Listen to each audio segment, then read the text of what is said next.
예, 오늘 아침에 욥기 20장 1절로 29절 말씀 가지고 하나님 말씀을 증거하려고 합니다. 바르게 살려면이라는 제목으로 하나님의 말씀을 우리가 함께 묵상하려고 합니다. 욥하고 세 친구가 지금 계속 논쟁을 하고 있는데 자기 할 말을 서로 하면서 결국은 동의하는 것이 없습니다. 그러니까 서로 자기 주장을 내세우다 보니까 근데 틀린 말이 아니거든요. 옳은 이야기를 하는데도 옳은 이야기를 틀리게 하는 사람들이 있어요. 우리가 가끔 그런 얘기 하잖아요. 옳은 얘기를 기분 나쁘게 하는 사람이 있다. 사실은 욥의 세 친구들이 하는 이야기 중에 보편적인 진리에 관한 이야기들이 많이 있어요. 악인을 하나님께서 반드시 멸하신다거나 또 선한 자들이라도 고난을 당할 수 있다거나 죄인은 죄를 회개해야만 하나님께서 돌이키게 하신다거나 하는 여러 가지 이야기들 가운데 정말 사실은 틀린 이야기가 아닌 이야기를 하는 경우가 있거든요. 그런데 경우에 따라서 바른 하나님의 말씀이라고 하더라도 적용이 어떻게 되느냐 하는 건 우리가 좀 생각을 해야 됩니다.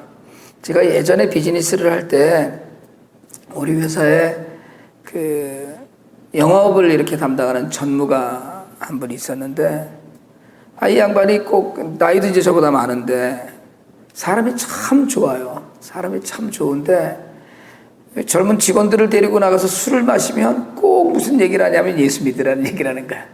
평상시에는 전혀 그런 얘기 안 하고 술도 많이 마시고 담배도 많이 피우고 그런 분인데 좌우간 평상시에는 그냥 자기 일에 열심히 하고 하지만 술만 마시면 애들을 데리고 꼭 예수를 믿어야 된다고 그러고 교회 나가야 된다고 그러고 술이 좀 웬만큼 들어가면 그래요. 제가 그래서 한 번은 그걸 꼭 그런 일들을 그렇게 대놓고 할 얘기는 아니지만 그건 좀 좋지 않아 보인다.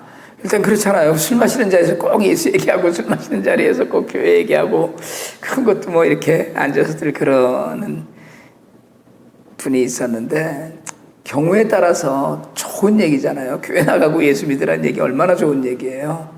그런데 그게 좋은 영향을 안 끼치더라는 거예요. 그냥 마치 자신의 뭔가를 이렇게 커버하려고 하는 그분의 삶이 좀 고단한 삶이 있었는데 그런 걸 커버하려는 그런 뉘앙스도 있고 그런데다 또 그걸 듣는 친구들도 일종의 예수 믿는 걸 마치 술주정처럼 듣는 그런 옳지 않은 모습들을 보거든요. 예수 믿으라, 교회 나가라, 이 옳은 얘기 아니에요. 반드시 해야 되는 얘기고 그런데도 불구하고 술 마시고 그 얘기를 하니까 영 마음에 와닿지 않더라는 거예요. 오늘 소발이 욥의 이야기를 듣고 욥이 무슨 이야기를 했냐면 대속자가 계시다. 내가 죽으면 하나님 앞에 설 것이다 라는 이야기를 사실은 우리가 19절 하반절에서 얘기를 했는데 19장 하반절에서요. 그런데 자신의 죄를 대신 짊어지실 분이 계시다라는 고백 가운데 있으니까 소발이 갑자기 하는 얘기가 중심이 조급해지고 또 자신들이 부끄러워지는 것 때문에 내가 꼭 이 얘기를 해야 되겠다 이렇게 얘기하면서 또다시 욥에 대해서 욥의 책망을 하고 욥이 틀렸다라는 이야기를 계속해야 됩니다. 오늘 이 이야기를 우리가 묵상을 하면서 정말 한 가지 첫 번째로 우리가 이 소발의 이야기를 시작하면서 우리가 꼭 생각해야 될 건 절대로 감정대로 하지 말라는 거예요. 감정은 하나님께서 우리에게 주신 좋은 겁니다. 사실은 슬픈 감정이 있고 분노하는 감정도 있고 또 기쁜 감정도 있고 감정이 여러 가지가 있잖아요. 그런데도 불구하고 감정을 절제하고 자신의 감정을 다스릴 줄 아는 사람이 성공해요. 그러니까 진리의 말을 하는데도 불구하고 이렇게 역효과가 나타나고 잘못되게 전달되는 건 사실은 지금 조급하다는 건 분도 나고 막 이걸 좋은 얘기를 해주겠다는 것이 아니라 지금 욥의 이야기에 반박을 하려고 지금 그러는 거거든요. 그러니까 하나님의 말씀보다 내 감정이 앞서면 결국 그걸 우리가 이야기하는 육신의 사람인 거예요. 사실은 신앙적인 것들을 빼고 자신의 지식을 갖고 지금 이야기를 하는 거거든요. 이 소발도 또 엘바스도 그렇고 나발도 그렇고 다 그렇게 지금 자신의 그 생각만을 갖고 이야기를 하는데, 아무리 그 좋은 이야기도 사랑이 없으면 상처를 주는 이야기가 되기 쉽습니다. 그러니까 모든 감정 안에 사랑이 있으면 그 사랑으로 인해서 그 감정이 다른 이들에게 좋은 뜻으로 전달되지만, 사랑이 없으면 감정 하나만 갖고 그 이야기를 하다 보면 육신의 사람이 된다. 우리 그렇게 얘기를 해요. 그래서 그 감정을 충동질해서 결국은 사람들이 분을 내고, 그것 때문에 살인도 하고, 그것 때문에 관계를 망가뜨리고, 그것 때문에 잘못되어 가고 그러거든요. 그러니까 우리가 어떤 문제를 마음에 그 부딪혔을 때 그걸 어떻게 반응하는 감정으로 가느냐. 하나님 말씀 안에서 억셉트하고 받아들이고, 예를 들어 소발이 지금 하는 이야기를 시작하기 전에 정말 소발이 하나님의 말씀 안에서 그걸 받아들인다면 오히려 회개하고 자신을 돌아보는 그런 기회가 될 수 있지만, 자신에게 조금이라도 손해가 되거나 우리 그 기분에 좌우치게 되면 결국은 감정을 절제하지 못하고, 절제하지 못하는 가운데 정말 영적인 평안을 누리지 못한다. 그래서 소발이나 이 친구들이 자꾸 분을 내고, 욥도 사실은 그렇거든요. 욥도 이 본문들을 묵상을 하면서 보면 사실은 인간적인 가장 나약한 모습들을 욥에게서 우리가 발견을 합니다. 그럼에도 불구하고 욥을 우리가 그나마 평가를 하는 것은 그래도 여전히 하나님을 인정하고 하나님이 살아계신다는 것, 그리고 하나님께 의탁해야 된다는 걸 인정하기 때문이지만, 그걸 빼고 나면 사실은 욥도 자신의 감정에 그러니까 서로 지금 이게 이야기 가운데 인간적인 것들이 섞여가는 거예요. 우리가 왜 사실과 진실의 차이는 사랑이 있느냐 없느냐의 차이다, 이런 이야기 하잖아요. 그런 식으로 감정을 앞세워서 내 감정대로 사는 사람은 하나님의 뜻대로 살기가 어렵습니다.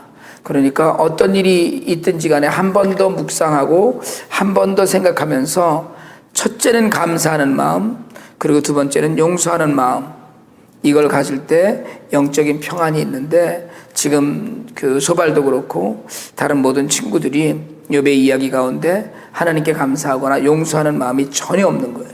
그러니까 영적인 평안이 없고 이러다 보니까 다투게 되거든요. 그런 의미에서 감정을 절제하는 것은, 우리가 할 말이 많아도, 하고 싶은 이야기가 많아도 감정을 절제하는 일은 사실은 그 성도로서 우리가 반드시 하나님 앞에 드려야 될 우리의 삶의 모습이고, 사실은 할 말 없는 사람들이 어디 있겠어요. 그럼에도 불구하고 그런 것들을 영적으로 기쁨을 누리기 위해서 사실은 나를 절제하는 일, 그것이 필요하고, 또 감정을 잘못 추스리면 이렇게 주변 모든 사람들이 불편해지기도 하고, 감정을 잘 다스리면서 그 가운데 정말 스스로를 절제하고 살면 모든 사람들이 같이 기뻐할 수 있는 그런 삶의 모습을 우리에게 보여준다. 우리가 이 얘기를 합니다. 그리고 또 하나 오늘 말씀 가운데 악한 사람이 잘 되는 걸 부러워하지 말라는 거예요. 오늘 5절에 보니까 악인이 이긴다 해도 자랑도 잠시요, 경건하지 못한 자의 즐거움도 잠깐이다 이랬는데요. 정말 세상을 돌아보면 정말 부자로 사는 악한 사람들이 많아요. 그리고 또 정말 어려운 형편 가운데 있는 선한 사람들도 많이 있습니다. 이 땅에서 우리가 애매하게 고난을 당하는 것 같고 어려움을 당하는 것 같지만, 사실은 그 어려움이나 고난 가운데도 하나님의 주권을 인정하고 하나님께서 악인에게까지 참 여러 가지 간섭하시고 행하시는 일들이 있다는 걸 믿고, 그게 다가 아니다, 이 땅에서의 모든 것이 다가 아니라는 걸 믿는 믿음 가운데 서면 정말 악한 사람이 잘 되는 걸 우리가 부러워할 일이 없다는 거죠. 여러분, 물론 전 부자로 사는 게 좋다고 생각을 해요. 부유하게 사는 게 좋습니다. 그러나 부유한 것보다는 영적인 풍요로움이 앞서야 돼요. 평안이 없는 삶, 아무리 부유하면 뭐하겠어요. 평안이 없고 결국은 죽음 이후의 세계, 하나님의 나라를 누리지 못한다면, 그렇다면 우리에게 있어서 악인을 부러워하는 마음은 정말 그 쓸데없는 그런 마음이다. 우리가 이렇게 얘기할 수 있거든요. 그런 의미에서 악한 사람이 잘 된다고 그거 보고 참 세상 살맛 안 난다거나 이런 이야기 할 필요 전혀 없다는 거예요. 모든 것이 잠시라고 이야기합니다. 그러니까 소발이나 친구들의 이야기 가운데 지금 이게 소발이 한 얘기거든요. 진리들이 있다는 거예요, 그 안에. 그럼에도 불구하고 적용이 잘못되고 그것이 바른 쪽에 쓰여지지 않기 때문에 잘못된 이야기로 결론이 나는데, 악인이 잠깐 이기는 건 잠시고 정말 그 경건하지 못한 자가 즐거움을 느끼고 평안을 느낀다, 그거 잠깐이야, 끝난다. 이 이야기를 우리가 오늘 마음에 담으면서 정말 바르게 살기 위해서 우리의 감정도 추스려야 되지만 남이 잘 되는 거에 신경 쓸 일 없다는 거예요.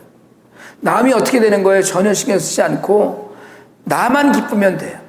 내가 기쁘면, 이 기쁨을 나눌 수 있는 능력만 있으면 돼요. 그러니까 아무리 여러분 부자로 살고 아무리 정말 즐겁게 세상을 즐기면서 산다고 하더라도 끝이 있는 사람들이 있다는 거예요. 나는 나를 절제하고 다스려가면서 말씀으로 내 안을 채워가면서 그 가운데 기쁨을 누리고, 그러면서 그 기쁨을 나만 누리는 것이 아니고 나누고 정말 함께 한다는 거거든요. 제가 IT 가는 학생들한테 자주 하는 이야기가 뭐냐면 늘 기쁘고 감사해라. 기뻐하고 감사할 때라야 비로소 남들을 돕는 것도 기쁘고 남들에게 무엇인가 하는 것도 기쁘지, 내가 뭐 기쁘고 감사하지 않은데 이건 뭐 꼭 해야 되나 이러는데 결국은 그걸로 남들을 돕는다는 건 그건 허위이고 위선이거든요. 그럼 내 기쁨도 사실은 없는 거고, 그러니까 내가 내 삶의 모든 것들을 감사하고, 그리고 정말 내가 감정이 일어나는 그 모든 것들을 말씀으로 다스려가면서 내가 진실로 누리는 기쁨 안에 있으면, 그러면 남들에게도 그것이 전염되는 것인데, 그런 의미에서 다른 사람 부러워할 거 전혀 없다. 이렇게 우리가 마음속에 하나님을 의지해야 되니까요. 그러면서 오늘 12절 이후에 하나님에 의지하는 삶의 모습을 우리에게 보여줍니다. 세상 모든 사람들이 도와줘야 될 일들이 있어요. 정말 많은 사람들이 우리에게 힘을 보태야 될 일이 있고, 정말 그랬으면 좋은 일들이 있습니다. 좀 도와주지 하는 일도 있어요. 심지어는 IT 가는 일도 물질적으로 좀 도와주면 좋겠는데, 누가 좀 도와주면 좋겠는데 하는 것도 필요하고 있어요. 그리고 분명히 그게 필요할 거예요. 정말 사람들을 통해서 하나님께서 일하시니까. 그러나 중요한 것은 하나님이 도와주지 않으시면 다 헛일이라는 거예요. 하나님께서 돕지 않으면, 하나님께서 함께 하시지 않으면 아무리 많은 사람들이 모여 있어도 다 소용없는 일이 됩니다.